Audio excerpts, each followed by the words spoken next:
Hi friends, welcome to Srilatha lakhs అండి. Please ఈ వీడియోని చూసిన ప్రతి ఒక్కరూ కూడా నచ్చితే కంపల్సరీ లైక్ ఇవ్వండి. అలాగే కామెంట్ బాక్స్లో కామెంట్ చేయండి మీకు ఎలా అనిపించింది అని చెప్పేసి. నేను మార్నింగ్ షేర్ చేశాను కదండి, పూజ చేస్తున్నానని చెప్పి అంకమ్మ వారికి అయితే. సో ఈవినింగ్ అయితే ప్రసాదం అయితే ఇలా చేసి పెడతారనమాట. మా హస్బెండ్ వాళ్ళు ఆనవాయితీగా చాలా సంవత్సరాల నుంచి ఈ విధంగా అయితే అమ్మవారికి ప్రసాదం అనేది పెట్టడం జరుగుతుంటుంది. సో ఈసారి అయితే నేనైతే ఈరోజు చాలా సంవత్సరాల తర్వాత ఇంకా ఈరోజైతే చేసి పెట్టాలని చెప్పేసి ఇంకా టైం తీసుకొని, టైం కుదరకపోయినా సరే అంకమ్మకైతే పెట్టాలని నిర్ణయించుకొని ఇంకా నాకు వచ్చినట్లయితే నేనైతే ప్రసాదం చేసి పెట్టాను అనమాట.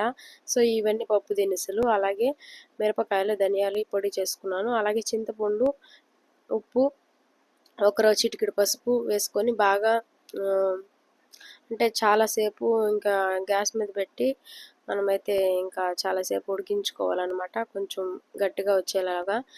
కొంచెం రైస్ కూడా త్వరగా వార్పు చేసిన తర్వాత కొంచెం ఆరబెట్టుకుంటే బాగుంటుందన్నమాట. ఒక క్లాత్ మీద వేసి ఆరబెట్టుకుంటే, ఎందుకంటే కొంచెం పొడి పొడిగా వస్తుంది రైస్ అనేది కొంచెం అలా అనమాట. ఏదో నాకు వచ్చినట్టు నేను చేశాను ఫ్రెండ్స్. పులుసన్నం అయితే ఇలా నార్మల్గా దీనికి చాలా పేర్లు అండి. చిత్రాన్నం అంటారు, పులిహోర అంటారు, ఇంకోటి ఆ ఏరియాని బట్టి అలా లాంగ్వేజెస్లో మాట్లాడుకుంటారు, ఏదేదో పేర్లు పెడతారనమాట. మా సైడు చిత్రాన్నం అంటారు, చిత్రాన్నం అంటున్నాను, సారీ, చింతపండు పులుసు అన్నము. సో అదనమాట ప్రసాదం అయితే ఇవాళ. సో ఇంక తీసుకొని అయితే అమ్మవారికి అయితే తీసుకొచ్చేసాను నైవేద్యం పెట్టడానికి. సో అదనమాట విషయం. అయితే ప్రసాదం అయితే పెట్టేశాను. మా ఏరియా వాళ్ళంతా ఏంటంటే నార్మల్గా ఇంక దేవుడు ప్రసాదం అంటే ప్రతి ఒక్కరూ కూడా వేచి ఉండి అయ్యేంత వరకు కూడా పూజ తర్వాత వచ్చి తీసుకొని పెట్టుకొని వెళ్తారండి. ఎందుకంటే నార్మల్గా అలవాటు అయిపోయింది. అంకమ్మ ప్రసాదం అంటే కొద్దిగా దొరికినా చాలనే ఉద్దేశంతో అలా అందరూ వచ్చి కూడా బాగా పెట్టించుకొని వెళ్తారనమాట. ఆ ప్రసాదం అనేది మిస్ అవ్వకుండా. సో హ్యాపీ నేను ఈరోజు అయితే నిజంగానే చాలా సంవత్సరాల తర్వాత చేయడం అది కొంచెం కొత్త అనుభూతి లాగా అనిపించింది నాకైతే. సో లాస్ట్ అండ్ ఫైనల్గా ఇంక ఈరోజంతా ఫుల్ వర్క్ ఉన్నిందండి.